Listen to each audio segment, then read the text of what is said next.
Muy buenas tardes. Vamos a dar inicio eh, a esta reunión porque, bueno, queremos hacer más que una conferencia magistral de términos y conceptos psiquiátricos. Más que todo eso, pues queremos hacer una conversación, un diálogo con el Maestro Jesús sobre un tema que nos ha parecido fundamental en Invención de la Mente, nuestra asociación civil, en la que nos hemos dedicado profundamente al estudio, trabajo, tratamiento y profesionalización de temas de salud mental.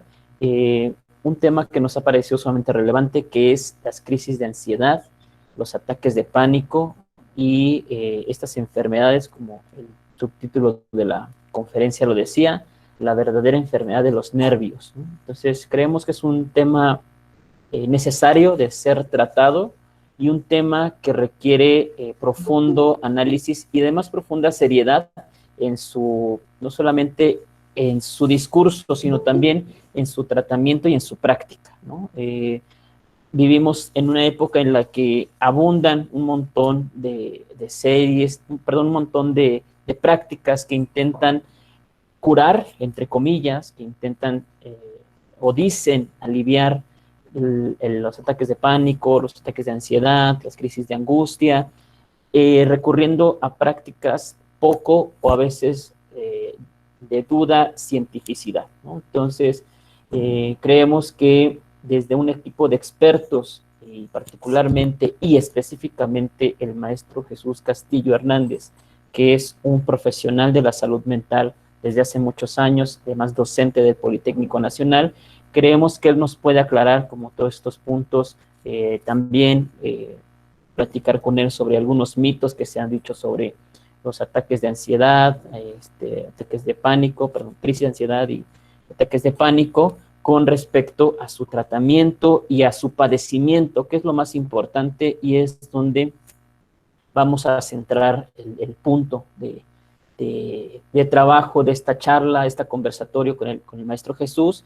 El padecer estas enfermedades o estos trastornos no son broma, ¿no? Y son cosas serias, son cosas que debemos tener presente, no solamente en uno mismo, sino en nuestros allegados, en nuestros cercanos, hijos, parientes, hermanos, tíos, sobrinos, padres, madres, todos padecemos y a veces lo padecemos y no nos hemos dado cuenta que tenemos estos padecimientos o qué es lo que padecemos realmente esta situación y que por lo tanto de repente creemos que es cansancio, de repente lo confundimos con estrés, ¿no? Esta palabrita que abunda y que hasta los médicos de repente señalan, pues, usted está estresado, no es tan así, ¿no? Porque el estrés más bien es un término que lo que trata de hacer es invisibilizar el verdadero problema de los ataques de pánico y las crisis de ansiedad, ¿no? Que son un problema profundamente psicológico y un problema, pues como le gusta decirlo a los griegos, un problema del alma, ¿no? Un problema que requiere mucho cuidado al ser tratado. Entonces no es simplemente estrés, estás estresada, ya de repente yo he escuchado estos comentarios de ay, ya tranquilízate, estás como loco, ¿no?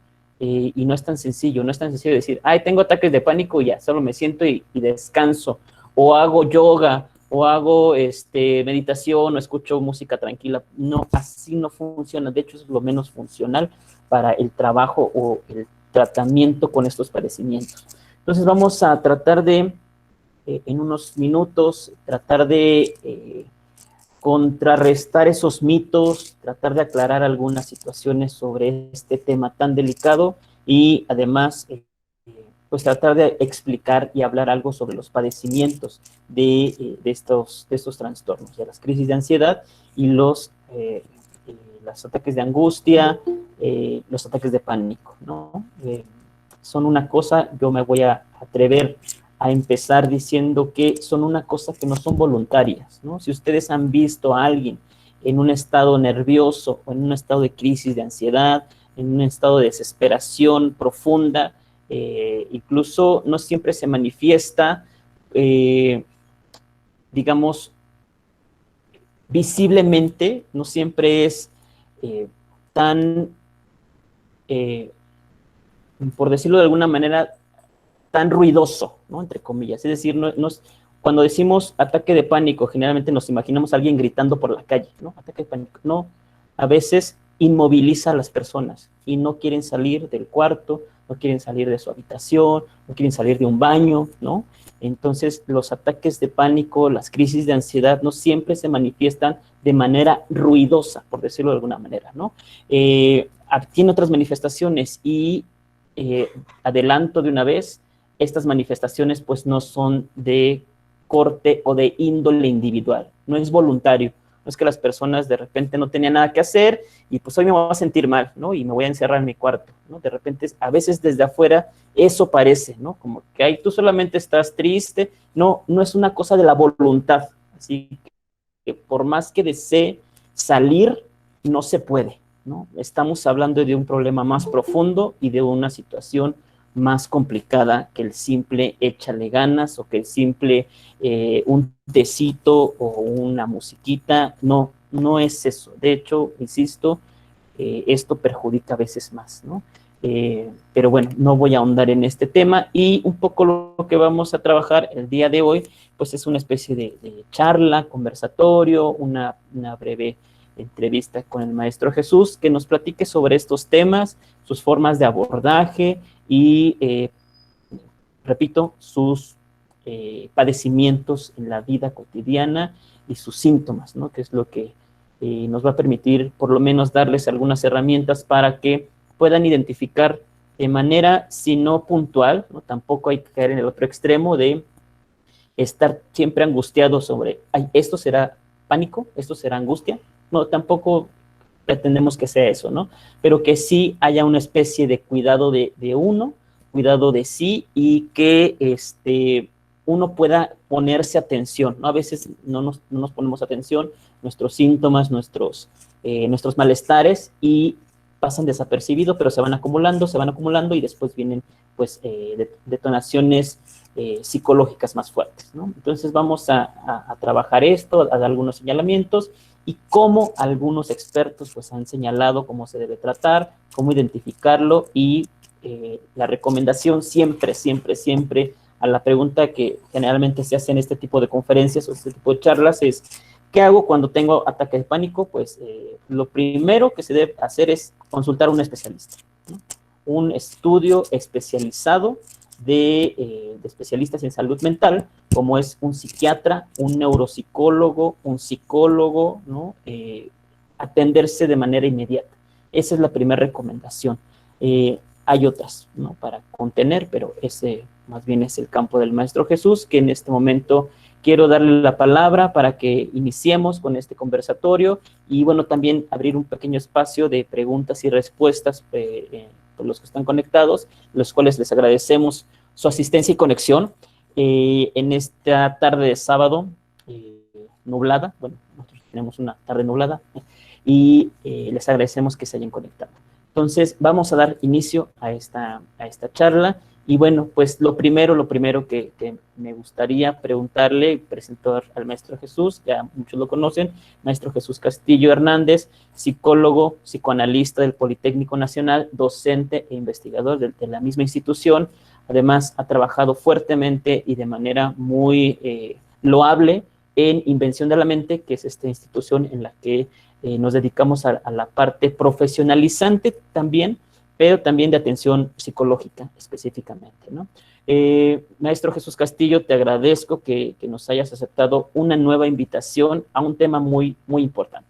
Y lo primero que me surge, maestro, pues es preguntarte qué es esto del ataques de pánico y las crisis de ansiedad. ¿A qué nos estamos refiriendo cuando hablamos de crisis de ansiedad, ataques de pánico? También un poco no confundirlos con miedo o que está involucrado, pero no dejarnos guiar por cosas que se dicen en la vida cotidiana. ¿Qué nos podría decir, maestro, sobre este tema? Muchas gracias, profesor Gustavo, amigos míos, muchas gracias. Hago un paréntesis antes de empezar con la conferencia propiamente hablando. Ofrezco disculpas porque se saturó la plataforma y ya no nos permite aceptar a nadie más. Desafortunadamente, pues no contamos con una plataforma más amplia que nos permita aceptar a todo el mundo y hay muchísima gente que se quedó fuera de la conferencia. Sin embargo, comento que esta conferencia se está grabando para aquellos que les interese, la pueden después, les compartimos el link y la pueden ver después, ¿vale? En fin, digamos que en ese sentido ofrecemos esa disculpa y por otro lado también agradecemos profundamente el hecho de que nos estén acompañando para hablar de uno de los temas que hoy por hoy son demasiado importantes. Los estados de ansiedad, los ataques de pánico, las crisis de angustia, tienen el mismo nombre y están denominados así en un manual de diagnóstico de enfermedades mentales que se llama el DSM-5, que es un manual que lo hizo el APA, es decir, la Asociación Psiquiátrica Americana, en su versión número 5, ¿no? Cada 10 años, más o menos, hay una versión que se va mejorando, digamos, o precisando. Y este DSM-5 ahí lo señala justamente en las enfermedades de carácter nervioso. Son estados, evidentemente, un poco ya para ir respondiendo justamente a la pregunta que me hizo el profesor Gustavo, son estados patológicos. ¿Qué quiere decir eso, amigos míos? Bueno, son estados que tienen diferentes lecturas. Un estado neurofisiológico, por supuesto, es decir, un desequilibrio en el orden de los neurotransmisores, ¿no? Pues en el sentido más psiquiátrico, más neuropsicológico del término, pero en el sentido, digamos, de la psicología, del comportamiento humano, del psicoanálisis, por supuesto, es un desequilibrio con el mundo de lo real. Vámonos a hablar, digamos, en el sentido más lato del término, más simple. Un ataque de pánico, una crisis de ansiedad es un desequilibrio, evidentemente, con el mundo interno y que choca con el mundo externo. Es decir, el sujeto es un individuo, por supuesto, que tiene aspiraciones individuales, que se colectiviza con lo social, etcétera, etcétera, pero siempre que se encuentra con un mundo otro que sea fuera de él, puede haber choques y desequilibrios. ¿Qué quiere decir eso? Bueno, quiere decir que el sujeto, siempre que se relaciona con los demás, puede ser que los demás, y lo vamos a tener que decir de una vez, puede ser que los demás lo desequilibren o, para decirlo en términos más clínicos, lo enloquezcan, lo desestabilicen. Si nosotros fuéramos sujetos solos en el mundo, no tuviéramos este tipo de problemas. Tuviéramos otros, por supuesto, pero este tipo de problemas no tendríamos. Los ataques de pánico y las crisis de ansiedad son, digamos, situaciones neurofisiológicas y comportamentales que al estar en desequilibrio, evidentemente, reacciona el individuo a través de una serie de mecanismos que son muy galopantes. ¿Qué quiere decir? Bueno, las manifestaciones de una crisis de ansiedad, para aquellos que lo han padecido, aquellos que no lo han padecido, y espero que no lo padezcan, porque la verdad son muy desagradables, son, entre muchos otros, el DSM-5 señala por lo menos 10 puntos específicos, pero uno de ellos es la sudoración del cuerpo, el mareo, la posibilidad de que muera, de que se le pare el corazón, palpitaciones en el pecho, temblorina, diarrea nerviosa, y en muchos casos cefalia, es decir, dolor de cabeza. ¿Qué es lo que funciona o cómo funciona el organismo cuando se encuentra el sujeto en un estado de crisis o un estado de ansiedad o profundo pánico? Bueno, el primer sistema que empieza a funcionar es el sistema nervioso central y el sistema nervioso vegetativo. Es decir, son todas las funciones primitivas, lo podemos decir así, que entran en juego para salvaguardar al individuo. Por eso es que es importante, digamos, la sintomatología, porque es la única manera, amigos míos, de que el sujeto se da cuenta de dos cosas importantes. Primero, de que está vivo y segundo, de que puede morir. La experiencia de las crisis de angustia es una experiencia de muerte. Eso es muy importante, por eso es que son muy, muy desagradables. Las personas que experimentan estas situaciones, neurofisiológicamente hablando, tienen experiencias, evidentemente, que coquetean con el mundo de la muerte. piensan que se van a morir, que les va a dar un paro cardíaco, que no van a contener la crisis y evidentemente que se pueden volver locos, etcétera, etcétera. Son situaciones evidentemente muy, muy desagradables. Neuroquímicamente hablando, hay una profunda baja de serotonina, que es un neurotransmisor que es el que se encarga, digamos, de mantener la estabilización emocional de los individuos. También hay una baja de dopamina, que es otro neurotransmisor importante, y de oxitocina. Son los tres neurotransmisores que entran en función en estos ataques. Ojo con lo que voy a decir, porque, y cosa curiosa, porque si en los ataques de ansiedad hay una baja de serotonina y una baja de dopamina y de oxitocina, en el mundo del enamoramiento, y ojo con lo que voy a decir porque es muy, muy importante para hacer el análisis, cuando las personas están muy enamoradas pasa todo lo contrario. Es decir, hay un aumento de serotonina, hay un aumento de dopamina y hay un aumento de oxitocina.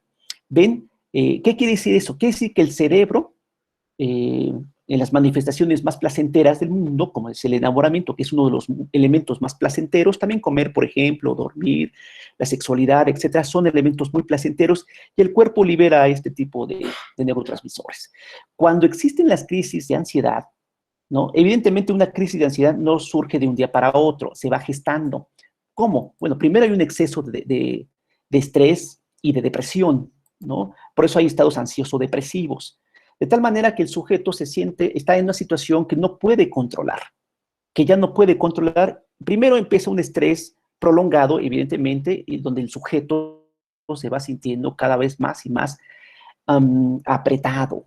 De hecho, la palabra angustia proviene de un vocablo latino y previo a ello un vocablo griego que significa angosto. Angustia y angosto, ¿no? Ubica la relación, quiere decir que el sujeto está apretado o está, digamos, sin posibilidades de salir de la situación en la que él mismo u otros lo han llevado. Por ejemplo, el estrés laboral o el estrés académico o los estreses de la vida cotidiana, etcétera, etcétera, etcétera. Es como si estuviésemos constantemente en un permanente tráfico, ¿no? Cuando estamos en un tráfico, vemos que no avanzamos y poco a poco empieza a prenderse las luces de los estados ansiosos.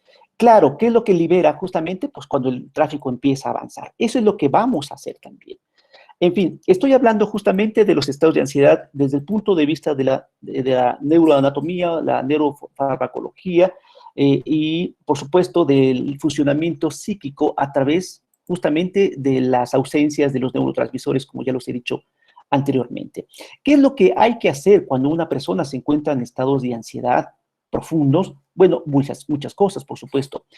Antes de decir exactamente qué es lo que se recomienda que se haga, amigos míos, recuerden ustedes que hay 3 enfermedades mentales que han surgido a lo largo tanto de la pandemia como previo a la pandemia y que van a seguir surgiendo ahora que termine la pandemia. Bueno, los 3 estados fuertes que han surgido como estados mentales, crisis mentales, pues uno es los estados depresivos, ¿no? Hay una alza considerable en la acumulación digamos, de una sensación de agotamiento y de abandono y de soledad que provocan que el sujeto se encuentre en situaciones justamente depresivas. Entonces, la depresión es uno de los elementos fundamentales ahora en la pandemia y previo a la pandemia, de hecho, ¿no? Hay una gran cantidad de seres humanos en el mundo que padecen estados depresivos. El segundo estado, digamos, en desequilibrio es justamente el estado de ansiedad o los ataques de pánico, ¿no? Y el tercero, que también goza de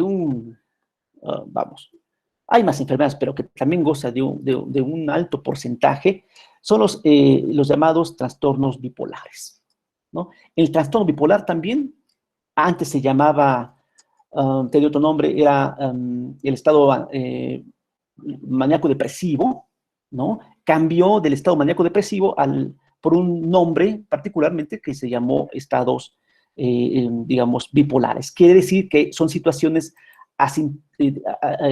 digamos, con unos desequilibrios permanentes, es decir, donde hay una depresión profunda en un momento dado del día y un momento de ansiedad en un momento otro del mismo día o de la misma semana, ¿no? Hay cambios abruptos.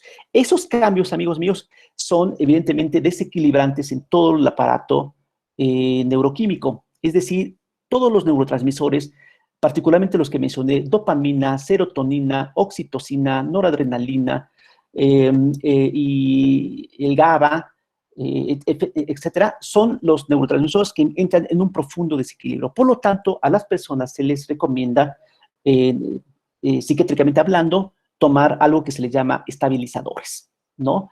En fin, esos estabilizadores permiten justamente que el cerebro empiece una vez a recaptar, una vez más, o a reconsiderar, o a equilibrar justamente esos toneles, digamos, de neurotransmisores que han sido diluidos o exacerbados. Bueno, ese es el mundo, amigos míos, ese es el mundo neuroquímico, el mundo psiquiátrico. Evidentemente, uno de los procedimientos que hay que hacer cuando se está en estado de ansiedad, por supuesto, lo más importante es acudir a un especialista. ¿Cuáles son los dos especialistas fundamentales a los que hay que acudir cuando se tiene un estado de ansiedad generalizado, ¿no?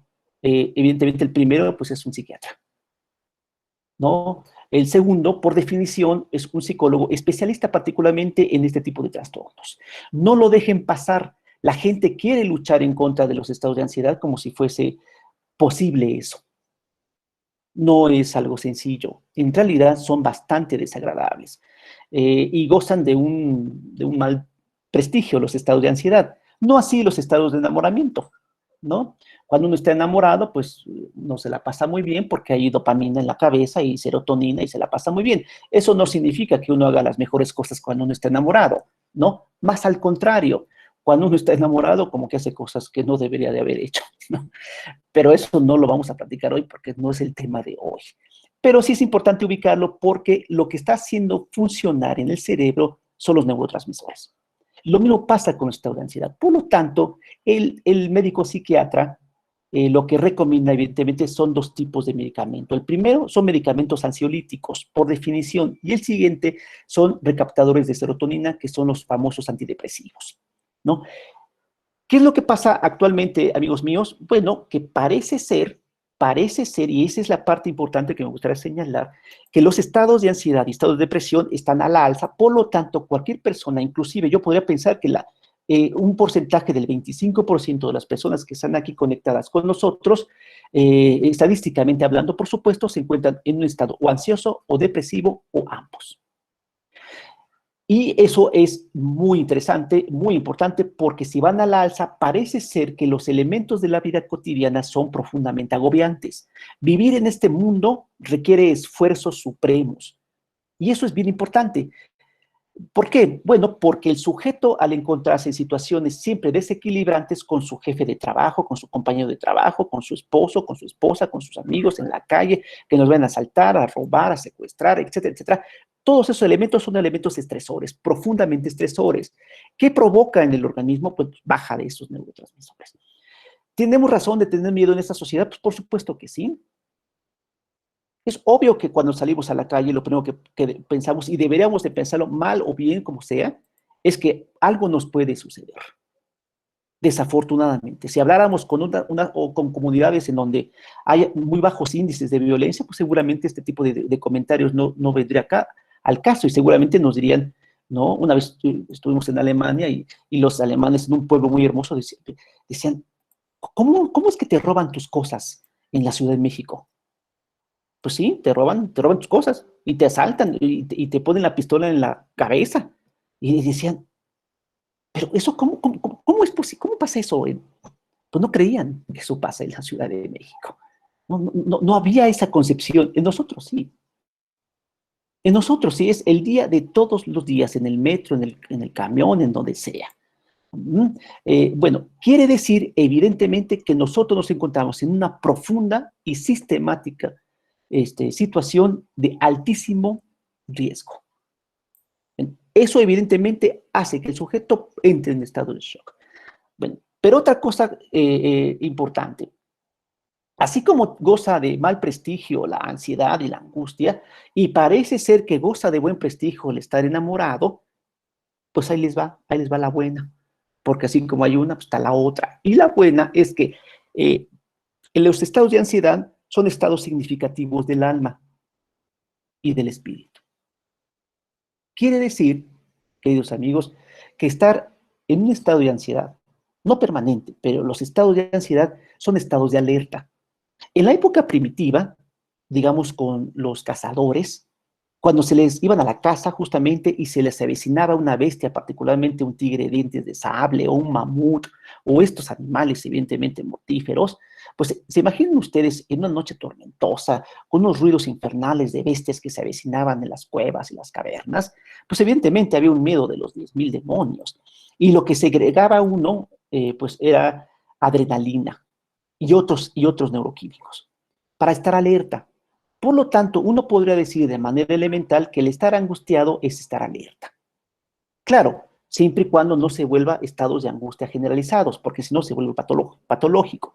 Pero el estar ansioso, o digamos, el estar alerta, con un sentido, evidentemente, el sacar las antenas y estar muy, muy, muy alerta para contrarrestar las situaciones adversas que se nos avecinen, es un estado positivo.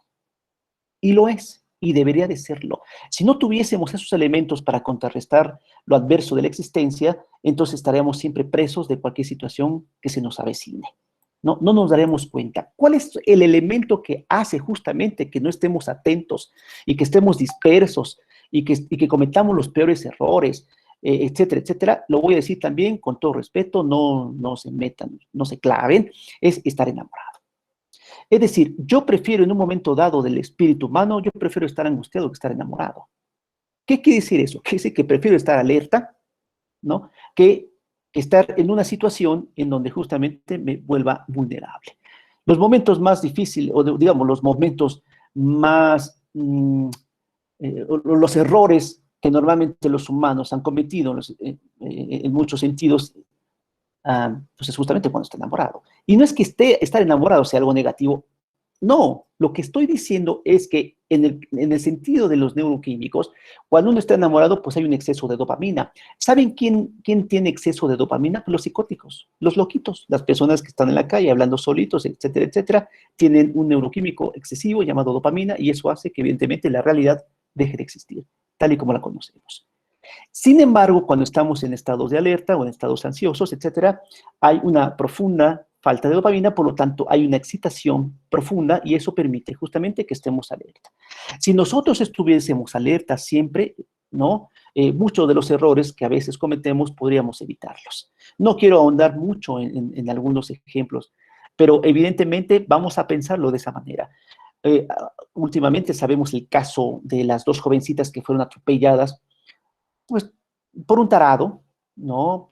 Por un sujeto completamente irracional, ¿no? Bueno, ¿qué produjo este atropellamiento? Bueno, evidentemente el narcisismo del sujeto, pero entre otras cosas es el que el cerebro estaba drogado, estaba alcoholizado, un sujeto narcisista, ¿no? Las situaciones se presentaron de tal manera que al ser excluido del hogar o de la casa donde estaba llevando la fiesta, el sujeto no soportó, vamos, ciertamente no soportó los avatares de la presión de la comunidad pequeña y sale de la casa y atropella a estas dos personas, estas dos mujeres que se debaten, por lo menos una más que otra, se debaten entre la vida y la muerte. ¿Eso se pudo haber evitado? Por supuesto que sí.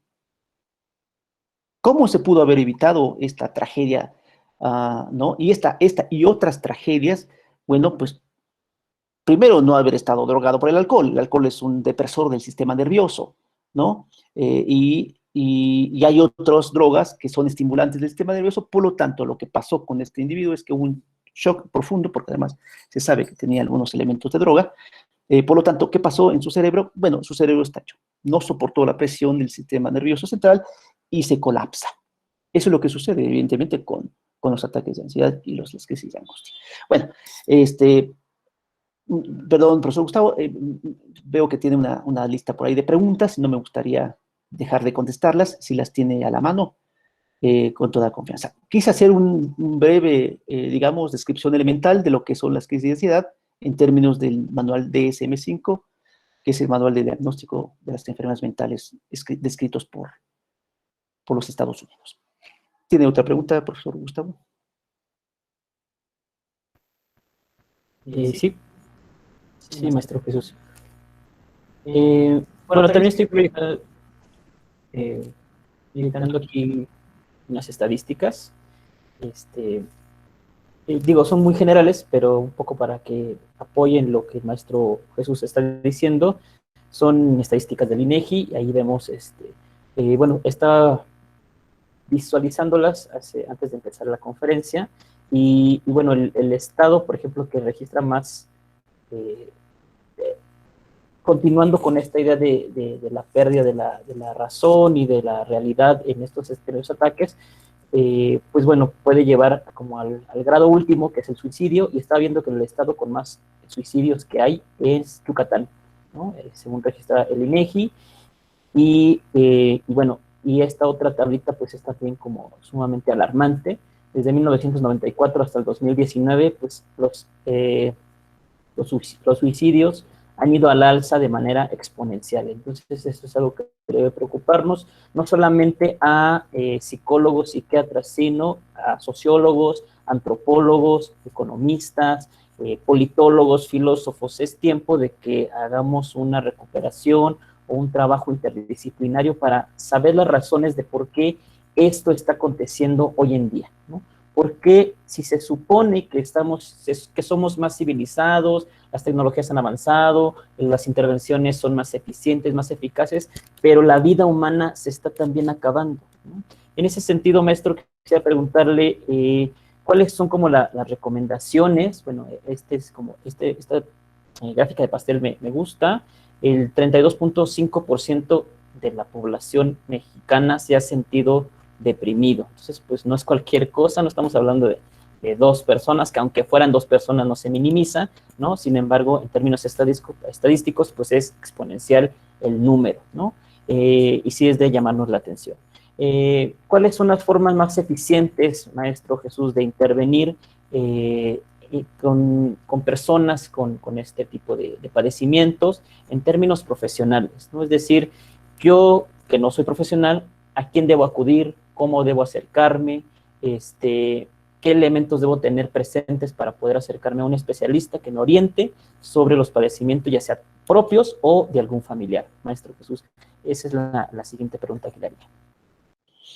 Y es que es una muy buena pregunta, profesor Gustavo, porque fíjense, los dos médicos o las dos especialidades médicas que se recurre al final siempre, o que nunca se recurren, o se recurren al final, ya cuando la cosa está grave, el primero es el dentista, ¿no? A los dentistas se acude ya cuando la muela ya es insostenible, ¿no? Estadísticamente hablando. No hay prevención. Sí, no hay prevención para además, para los dentistas, o los dientes y la salud bucal, no. Y el segundo, evidentemente, es a los psicólogos o los especialistas en la salud mental. Primero, por mitos importantes. Los psicólogos no son loqueros, ¿eh? Los psicólogos no adivinamos la mente y no nos metemos, no hacemos esas brujerías que la gente piensa que hacemos. No. Y también el hecho de que se diga que yo no voy al psicólogo porque no estoy loco es el peor de los errores. Uno no va al psicólogo porque está loco. Los que no van al psicólogo son los locos, por definición. Es decir, las personas que logran ir al psicólogo es porque tienen dos cosas importantes, o tres. La primera y la menos incipiente, pero tiene sentido, es que ya han ido a otros especialistas y no lo han logrado, ¿no? Es decir, parece ser que el psicólogo es el último recurso, cuando debe ser uno de los primeros. El primero es el médico general, por supuesto, ¿no? El segundo es el especialista en la salud mental. Otra de las razones por las cuales no van al psicólogo es porque justamente creen que van a resolverlo echándole ganas. El mundo no se resuelve echándole ganas, o por lo menos no las enfermedades mentales. No se va a resolver una epilepsia echándole ganas. Eso no se puede. Un trastorno bipolar o un borderline, eso no se resuelve echándole ganas. Tampoco se resuelve echándole ganas una depresión aguda.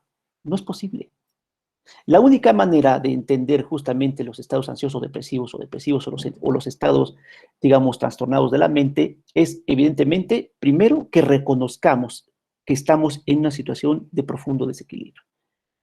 El hecho de que sepamos que estamos en una depresión, primero habrá que ver cuáles son los elementos que integran el análisis de un sujeto deprimido o de un sujeto ansioso deprimido.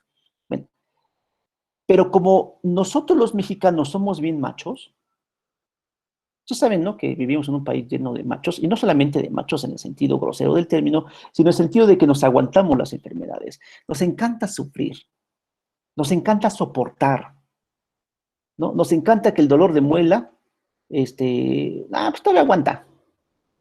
Ahí te pones algo de gilocaína y hay algo, un paracetamol y pues algo pasa y hasta que ya de plano. Bueno, al menor de los dolores, pues uno tendría que ir evidentemente al médico. Lo mismo pasa con los estados ansioso-depresivos o los estados del alma, o los estados trastornados del alma. El sujeto que tiene un problema mental tiene un problema del alma. Es decir, está triste. Es decir, está sufriendo. El sujeto sufre con razón o sin razón. Pero el sujeto está dado para el sufrimiento. ¿Por qué el sujeto está dado para el sufrimiento? Bueno, pues porque se relaciona con los demás y los demás, igual que él, están sufriendo. Nuestras relaciones son relaciones de sufrimiento. Las relaciones de amor son relaciones de sufrimiento. Son relaciones de control, relaciones de dominación, relaciones sádico-masoquistas, relaciones de conveniencia, todo menos relaciones de amor. Si fueran relaciones de amor, sean relaciones libres y abiertas, pero eso no existe. Por lo tanto, el sujeto, un poco tratando de responder la pregunta del profesor Gustavo, evidentemente lo que requiere es que se dé cuenta justamente de que está pasando por una crisis y que la mejor manera para resolver esa crisis es, evidentemente, pues, externárselo a un especialista en la salud mental. Los especialistas en la salud mental tienen, o eso se pretende justamente, que tengan todos los elementos para hacer un diagnóstico pormenorizado y darle un seguimiento, un tratamiento y evidentemente pues, una solución a corto, mediano y largo plazo. Bueno, todo ese esquema, evidentemente, se necesita llevar a cabo en las terapias o en la clínica psiquiátrica, etcétera, y lograr con ello no la salud perpetua, porque ese es otro mito. Nosotros no estaremos felices toda la vida, ni seremos sanos toda la existencia, ni mucho menos. Si algo hace que valga la pena la existencia, es justamente que no hay plenitud completa. Dirán ustedes, pues, está loco. Bueno, ¿conocen a alguien que tenga la plenitud perpetua? Sí, yo sí conozco uno, pero ya está muerto. Nosotros no es posible que haya una plenitud perpetua, no es posible. No es posible por varias razones, pero la fundamental es porque las relaciones con los demás son relaciones siempre de control, de poder, de dominación y todo lo que dije anteriormente. Y evidentemente son relaciones desequilibrantes. Uno no puede, uno diría, bueno, pues ¿por qué no se llevan bien? ¿No? Imagínense cómo se sienten hoy los padres los padres y hermanos, en fin, de las jovencitas que fueron atropelladas por un idiota. Pues evidentemente se sienten de los 10.000 demonios de mal, ¿no? Dado por un sujeto que estaba loco narcisísticamente hablando, y que pensó que atropellando a dos mujeres, a dos pequeñas, iba a liberarse de sus demonios. No, no, ahora el sujeto seguramente está pasando por todas las crisis de los 10.000 demonios, y apenas empieza. ¿Qué debemos o qué necesitamos hacer? Bueno, hay una frase elemental en torno al amor no en el sentido romántico del término, sino más en el sentido humanista del término, es la idea justamente de que la manera de amarnos y de amar al otro es dejarlos libres. Es decir, parece poca cosa lo que estoy diciendo, pero si nosotros nunca perdemos el concepto de ser un individuo, y por el contrario nos enfrascamos en las relaciones con el otro, lo que vamos a pasar es sufrimiento. Si en el trabajo no tenemos una relación plena, pues podemos tener varias alternativas. Una de ellas es renunciar. Si no va a renunciar mi jefe, que está idiota, pues renuncio yo. Vamos, pero necesitamos ir comprendiendo que uno es un individuo y uno es un individuo inteligente, tanto desde el punto de vista mental como desde el punto de vista emocional. La mejor de las inteligencias es la inteligencia emocional. La otra, como sea. Si uno es capaz de soportar los avatares de la vida cotidiana y puede levantarse de esos menesteres de la existencia y puede seguir adelante, entonces, amigos míos, el mundo es completamente tuyo. Pero eso no hacemos. Lo que hacemos es nos enganchamos y queremos derrotar al otro y lo envidiamos y sufrimos y nos trastornamos uno al otro. Observen simplemente la música popular. La música popular es una relación de secuestro del otro, ¿no? Es una relación en donde no te vayas porque si te vas me muero, o si te vas te mato. Cualquiera de las dos. ¿No? En la música popular, no estoy diciendo en la música romántica, y hablo en la música popular ordinaria, en donde se gestan las peores de relaciones llamadas de amor. De tal manera, entonces, para ir pasando a las otras preguntas, y también incluso a sus propias preguntas, creo, para ir, insisto, cerrando, creo que una manera inteligente e intelectual es el reconocimiento de que la vida me está haciendo adversa, como a todos. La vida es adversa para todos. Para unos más, sí, pues sí, no es lo mismo los pobres que los ricos, no es lo mismo. Pero no significa que el rico no sufra. Lo que digo es que en estas relaciones en las que nos enfrascamos, siempre va a haber una profunda pérdida. Y esas pérdidas, evidentemente, habrá que compensarlas. Y la manera de compensarlas es a través del conocimiento individual. No podemos huir de nuestras ansiedades. Lo que vamos a hacer cuando se presente el fantasma de la ansiedad y la angustia, la vamos a enfrentar y la vamos a encarar y la vamos a dominar. ¿Cómo? Con la fuerza del espíritu. ¿Cómo se hace eso, amigos míos? Bueno, pues el conocimiento justamente, ¿no? El conocimiento de uno, la posibilidad de alejarse del otro que nos haga daño, esas maneras inteligentes, por supuesto, de ser un individuo y de alejarse de aquellas figuras que nos hacen daño, me parece que es un acto intelectual y un acto de libertad permanente. Pero no, lo que hacemos es, me la debe, me la paga. Adelante, profesor Gustavo. Gracias, maestro. Se nos está acabando ya el tiempo y sí quisiera dar pie a las preguntas que están aquí, porque ya vertieron por lo menos 2 y un comentario. Y bueno, dejé nada más esta tablita que es como, me llama mucho la atención que se contabiliza a las personas con depresión y todas estas enfermedades mentales desde los 12 años, ¿no? Es decir, tampoco vayámonos con la finta que la depresión y todos estos trastornos, enfermedades mentales que ha descrito el Maestro Jesús, no nos vayamos con la finta que solamente se da por estrés laboral, por estrés, no, a veces son cosas más profundas, porque uno podría decir, bueno, un niño de 12 años, ¿qué le preocupa? Entonces no confundamos depresión con preocupación, ¿no? Son cosas muy diferentes, ¿no? Apoyando a lo que dice el Maestro Jesús, pues las enfermedades mentales no son como un moretón, ¿no? Que ahí me sobo y ya se me va a quitar, ¿no? Pues no funciona así, ¿no? Por eso no es tan voluntario el decidir si me enfermo o no. A veces hay Maestro Jesús y yo que hemos convivido con jóvenes, que damos clases con jóvenes, pues a veces los papás son poco auditivos con los hijos, ¿no? Y entonces, pues es así como que nos los traen, se los llevan al consultorio, el Maestro Jesús me ha compartido eso, se los llevan al consultorio y le dice, aquí le traigo a mi hijo porque ya no sé qué hacer con él, y no sé qué tiene, anda todo deprimido. Entonces uno dice, a ver, señor, pues no diagnostique usted a su hijo, ¿no? Primero vamos a escucharlo.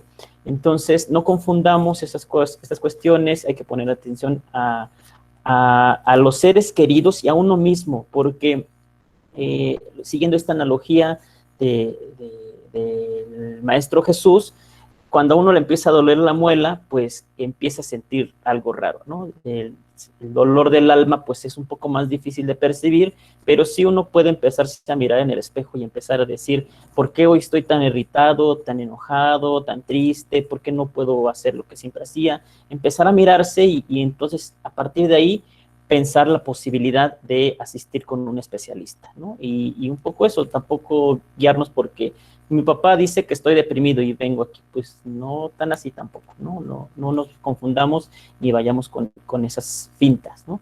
Pero bueno, paso, Maestro Jesús, a hacer unas preguntas que están aquí y bastante buenas, ¿no? Una persona, Osorio Plácido Noemí, pregunta, ¿solo con medicamentos se puede controlar la ansiedad y la depresión? Y bueno, al mismo tiempo pregunta que si es malo tener depresión y ansiedad.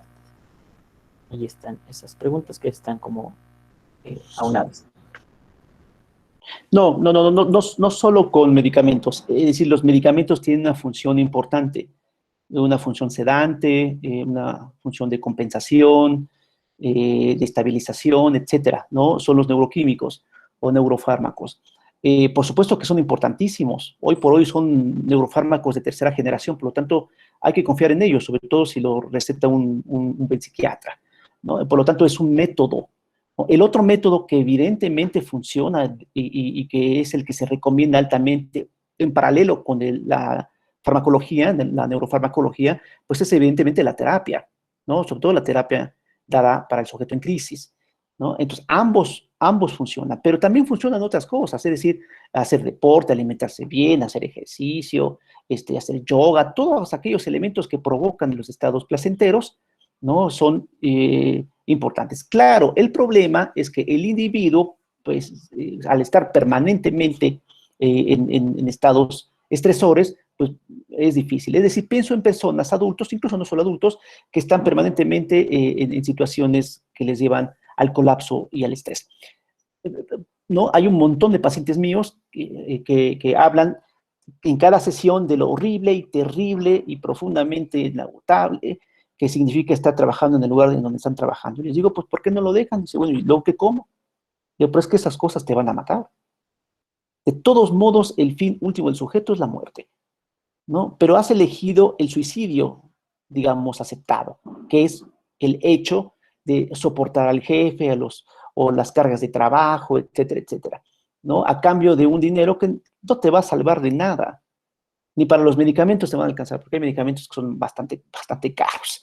Entonces, ¿qué es lo que se tiene que hacer, además de los neurofármacos y la terapia? Bueno, una de esas, lo voy a decir de manera chistosa porque lo dice el doctor Freud, no lo digo yo exactamente, pero sí lo apruebo, es decir, de repente ser un poco loco, es decir, ser un poco artista, ser un poco libertario, tomarse las pastillas de valemadrina, que se las recomiendo muchísimo, ayudan mucho. A veces hace falta ser un poco desapegado y menos aprensivo o obsesivo con las cosas, que eso hace evidentemente que el sujeto se acartone.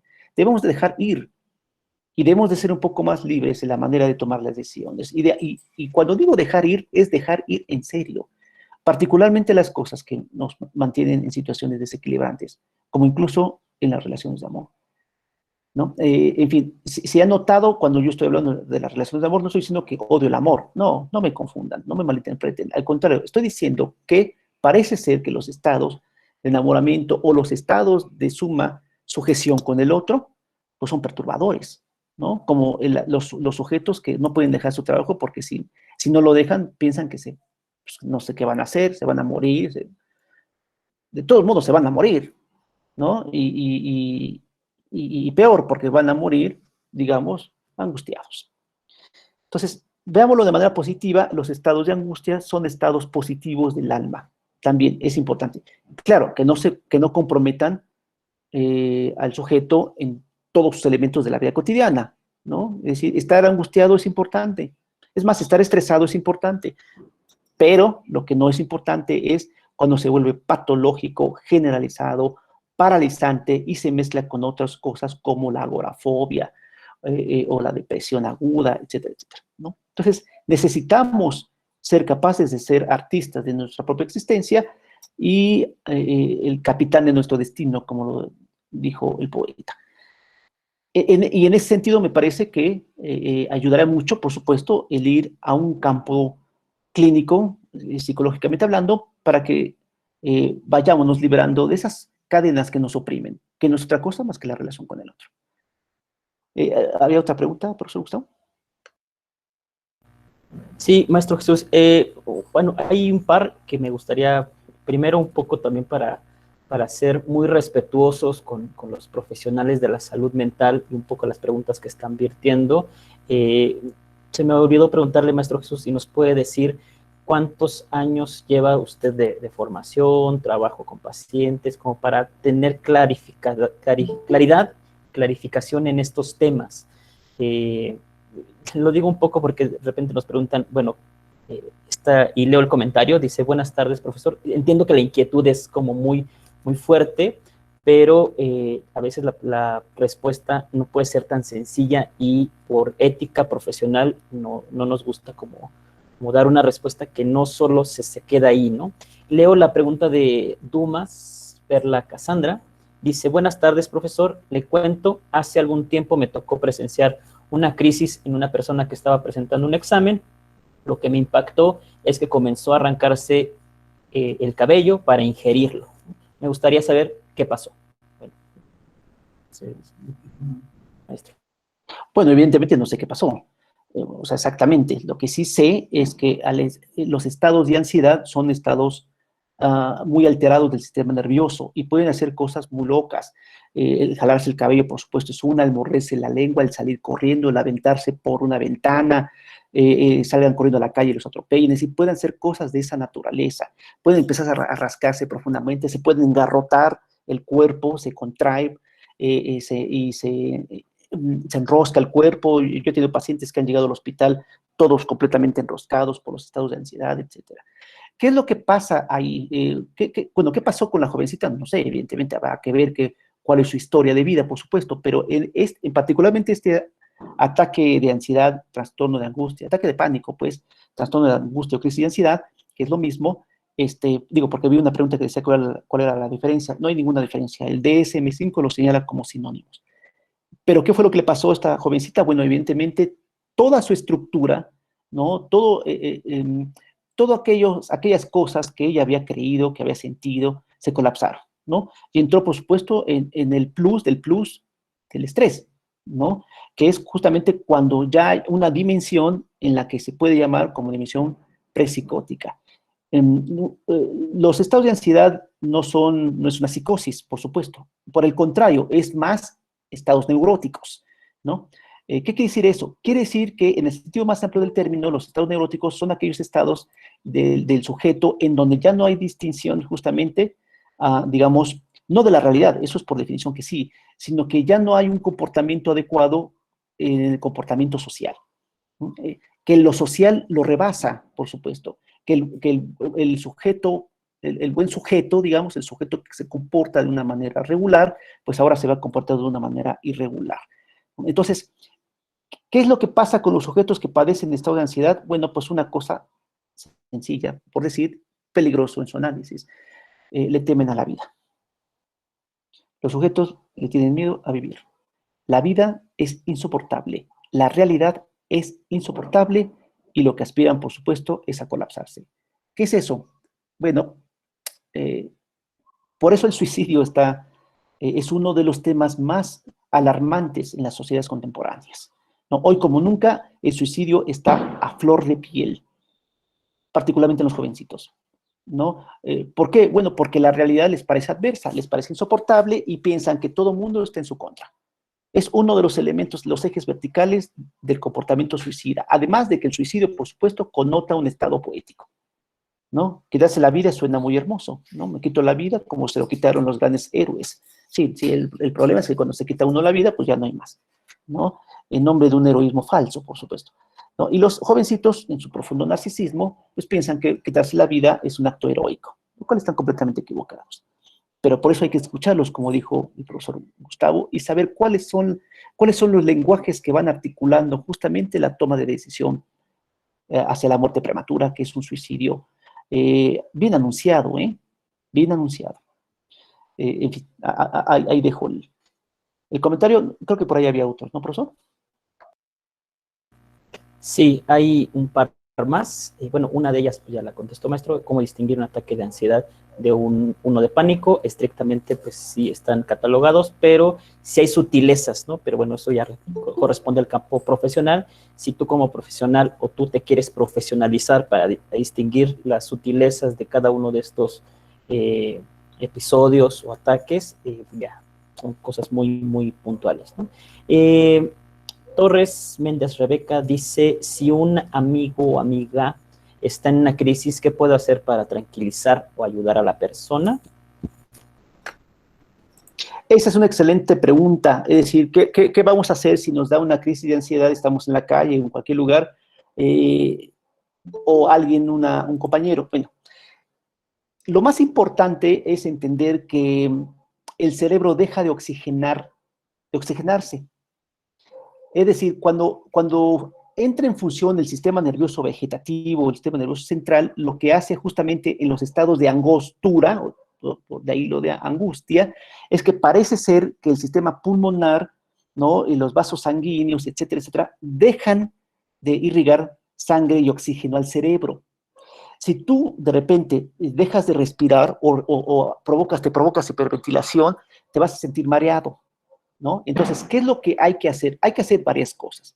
Primero, no dejar al sujeto que cometa una locura, que salga corriendo, etcétera, ¿no? Esa es una, lo más elemental. Otro, pedirle que se siente. Y hay que sentarse con él. No importa en dónde sea, siempre y cuando esté en un lugar. Bueno, no pasen carros, no sé, o sea, la banqueta, un parque, cualquier lugar que sea seguro, digamos. Y ayudarlo junto con él a respirar de manera profunda. Lo que necesitamos es empezar a oxigenar el cerebro. Cuando se deja de oxigenar el cerebro pasan muchas cosas y uno de ellos, evidentemente, entra en estado de angustia. Por lo tanto, la respiración es muy importante, sobre todo la respiración diafragmática, es decir, el inflar profundamente los pulmones, porque ellos a través de todo el sistema pulmonar, pues oxigenan el cerebro y eso hace que se empiece, por decirlo de una manera, una especie de ventilación. Bueno, ya vemos algunos elementos. Otro, hay que escuchar al sujeto y pedirle que hable de cosas que no tengan que ver aparentemente con nada, es decir, distraer la mente, ¿no? Hay que pedirle que cuente del número 100, uno en uno, hasta el número que quiera, ¿no? 100, 99, 98, así, y después decirle que haga ese tipo de ejercicios lingüísticos. Los ejercicios lingüísticos, como son ejercicios simbólicos, lo que hace es distraer, evidentemente, el pico del estado de ansiedad. No olvidemos que los estados de ansiedad son alteraciones, ¿no? En donde logra un pico y después desciende, ¿no? No se puede mantener en un estado de ansiedad permanente. Si fuera el caso de que estuviese en estado de ansiedad permanente, estaríamos hablando de una patología bastante seria. Y ahí sí, irremediablemente, hay que medicarlo irremediablemente, con somníferos, con ansiolíticos, con antidepresivos, con estabilizadores. Si solamente son crisis que inician y logran un pico y terminan, es lo que se recomienda. Y evidentemente, pues, estar con él hasta que cese la crisis, ¿no? Después de que cese una crisis, lo que deviene inmediatamente después es una profunda sensación de depresión y de cansancio agudo, extremo. ¿Por qué? Porque todo el sistema se ha colapsado, ¿no? Se ha derrumbado por dentro, entonces en lo que empieza a reincorporarse, el sujeto se siente profundamente cansado, muy, muy cansado. La gente quiere recurrir en ese momento a un cardiólogo porque piensa que el corazón se le paró y va a pasar un ataque al miocardio, y no. Y cuando llegan al médico, le checan la presión, etcétera, y resulta que todo está perfectamente bien. ¿Por qué? Bueno, porque no tiene que ver con eso. Tiene que ver con una sensación dada por el sistema nervioso vegetativo y el sistema nervioso central. Por eso se produce incluso diarrea nerviosa, ¿no? Y otras manifestaciones. En fin, espero haber sido un tanto cuanto claro, pero hay que ayudar al sujeto, como no abandonarlo, ¿no? Que respire, que se siente, porque la crisis de ansiedad va a pasar. Y hacerle ver, por supuesto, que nadie, de hecho lo digo categóricamente, absolutamente nadie se ha muerto por una crisis de ansiedad. Se han muerto por las causas que pueden llevar, por ejemplo, cuando salen a la calle corriendo y los atropellan. Pero estrictamente hablando, nadie se muere por un estado de ansiedad. Lo que pasa es que son muy desagradables, muy, muy desagradables. Y por eso es que se recurre de manera inmediata con el psiquiatra para un neurofármaco, ¿no? Que evidentemente se toma uno alprazolam o clonazepam, etcétera, pues evidentemente ceda el sistema nervioso y uno se siente muy tranquilo. Como cuando te tomas unos vasos de cerveza o de alcohol, pues te sientes muy tranquilo porque es un depresor del sistema nervioso, ¿no? Igual funciona así los ansiolíticos, ¿no? Sedan el sistema nervioso, lo adormecen y lo vuelven a uno más apacible. Sí, pero eso no es la cura. Ese solamente es un sedante, ¿no? Es un depresor, ayudan justamente a que el sujeto se calme, nada más. Pero la raíz del miedo, la raíz de la angustia, deviene de otros lados. Y esos otros lados hay que tratarse a través de la presencia de un psicólogo, particularmente psicólogo especialista en estas crisis. Bueno, Se quedaron unas preguntas, de lo cual le pedimos una profunda disculpa, pero bueno, el tiempo nos come, el tiempo siempre es importante, y bueno, respetando un poco los tiempos también del Maestro Jesús y de todos ustedes que se planeó esta charla en 1 hora, pues vamos a dar por concluida la sesión. Se quedaron aquí, el Maestro Jesús tratará de comunicarse con quien formula estas preguntas, pero no sin ello, y bueno, un poco yo respondería sin responder estas preguntas, porque son preguntas muy puntuales, ¿no? La última, por ejemplo, que dice, ¿y cómo podría identificar si es un problema de esto, de lo que comentas, maestro, o de ira? Bueno, les queremos decir que nosotros en Invención de la Mente estamos promoviendo un diplomado que justamente busca brindar estos conocimientos. Ustedes están viendo en sus pantallas, si es que la logran ver, estoy proyectándoles 2 carteles que promocionan un diplomado muy completo para los que les interese la formación, conocimientos, aprendizaje sobre estos temas de la salud mental, de cómo funciona la mente, cómo funciona el aparato psíquico, el cerebro. Es un diplomado muy rico, muy integral, porque es un diplomado en el que se analizan temas de psicoanálisis, temas de neuropsicología y temas de psiquiatría. Entonces, quien toma este diplomado, pues tiene ya todo el conocimiento del mundo. No es cierto, no tampoco, pero sí tiene profundos conocimientos para identificar estos problemas y estas preguntas al final que nos hacen, cómo poder identificar los problemas, si son psicológicos, sociales, ¿no?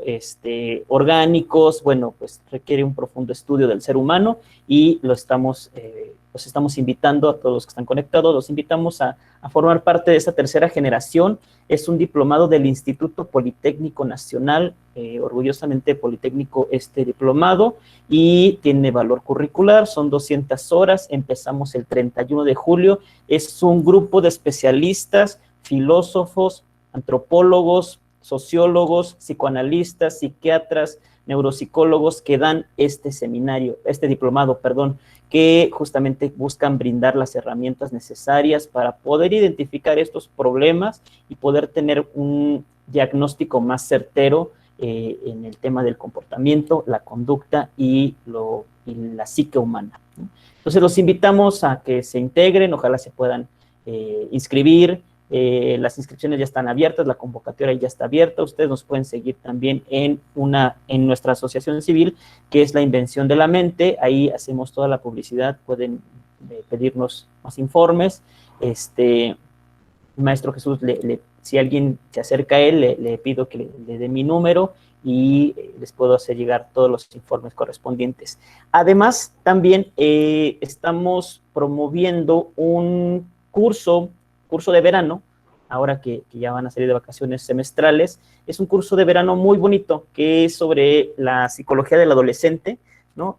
Se van a revisar aspectos del pensamiento biológico, emocionales y sociales en su desarrollo, porque efectivamente no es un problema así de mi sobrinito que está loquito y ahí déjelo, no, es un problema también social y es un problema también biológico, ¿no?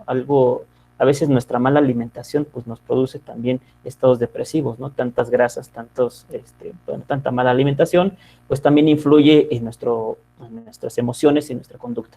Entonces, les invitamos a participar de este curso de verano. Inicia el 12 de julio, iba a decir el siguiente lunes, pero no. El lunes 12 de julio, son 15 horas de trabajo vamos a estar analizando, estará el maestro Jesús Castillo, voy a estar yo también hablando desde la sociología, los aspectos sociales del desarrollo del adolescente, y por supuesto la doctora Tania Gómez Fernández, que es neuropsicóloga de la UNAM. Vamos a hacer una exposición integral para que quien tome este curso pues tenga los conocimientos biológicos, psicológicos y sociológicos del desarrollo de los adolescentes en particular, porque es la población más vulnerable en este momento. No digo que los demás no, pero por lo menos son con los que hemos tenido experiencia más cercana. El maestro Jesús pues da clases en una vocacional, yo doy clases en otra universidad y también en prepa. Entonces sabemos que los jóvenes son los que están más vulnerables en estos temas, y es necesario saber sobre la conducta, los pensamientos y el desarrollo psicoemocional y psicosocial de los adolescentes, porque además están viviendo en una época muy difícil, una época social, y esa va a ser mi parte, una época social muy compleja, ¿no? Una época social de violencia, desamparo e inseguridad, justamente ahí dice el propósito, ¿no? Entender cómo se desarrolla el cerebro, cómo se desarrollan las emociones y cómo se desarrollan las relaciones sociales de esos adolescentes en un contexto lleno de violencia, lleno de inseguridad y de desamparo y otros problemas sociales de la actualidad. Va a ser toda una semana, les paso muy rápido, miren, aquí les presento nuestro temario, está muy bonito, la verdad es que está muy bonito y muy interesante.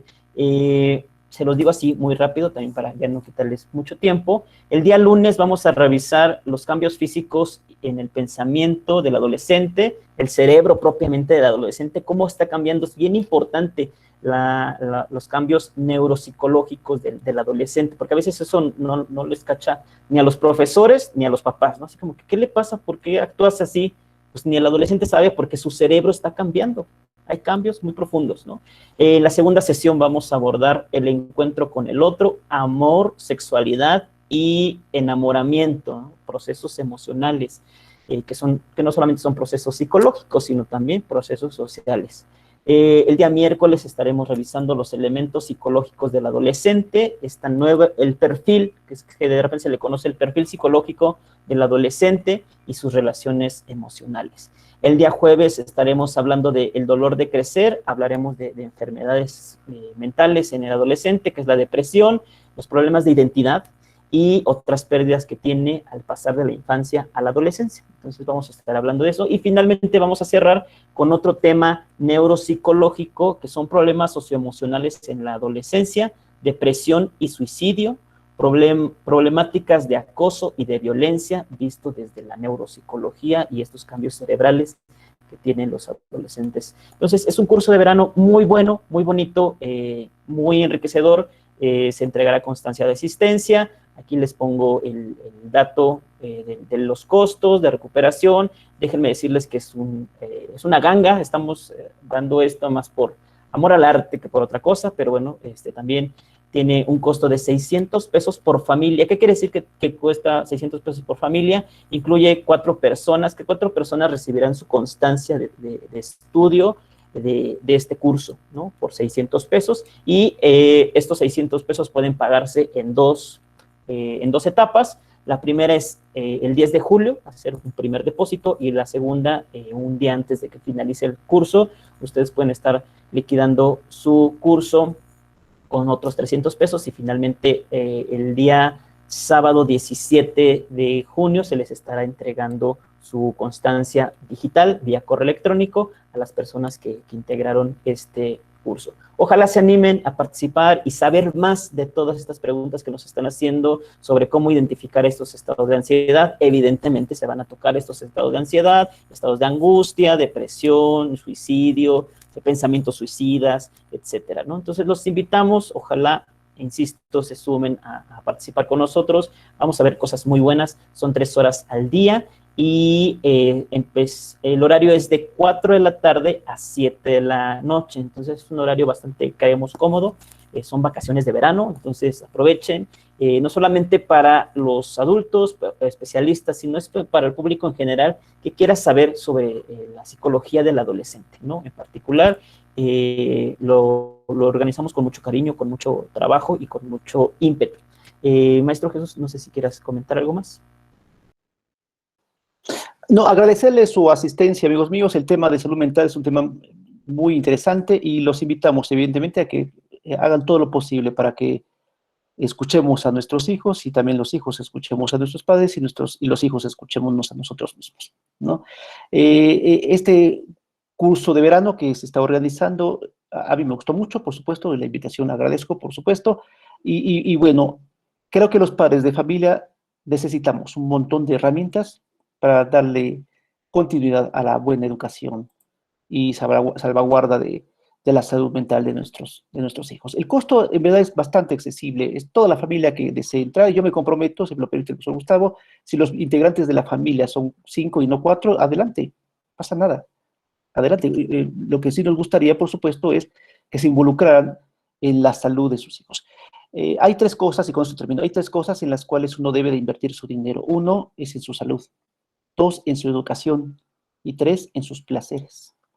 Así que este curso tiene estas tres cosas, si lo ubicamos bien. Cuando yo me despido, amigos míos, espero que haya sido por lo menos inquietante la información que hoy se develó, y estaremos en comunicación con sus hijos. Yo voy a enviarles esta información a sus hijos en el transcurso de la semana, y ya veo que la maestra Genoveva también, para que se sume justamente a este esfuerzo que estamos generando en el Politécnico, con la asociación, y bueno, en pro de la salud mental, emocional de nosotros mismos. Muchas gracias a todos por participar. Gracias, Muchas hasta gracias. luego. Gracias por acompañarnos, que estén bien y que tengan una buena tarde. Gracias. Gracias, igualmente. Hasta luego. Hasta luego. Gracias, hasta luego. Cuídense mucho, un abrazo Hasta a todos. luego. Hasta luego, gracias. Santo, hasta luego. Gracias, Lulu. hasta luego. Hasta luego. Gracias, hasta luego. Nos vemos pronto. Gervasio, el santo. Gracias, Geno. Un abrazo fuerte. Gracias, un abrazo, gracias. No me podía conectar, pero lo logré. Qué bueno, nos da mucho gusto. Sí, nos estamos llamando, profesor. Claro que sí, muchas gracias, Geno. ¿Sí? Un abrazo. Claro que Gracias, sí. bonita tarde. Hasta luego, Hasta bye. luego. Bye. Hasta luego.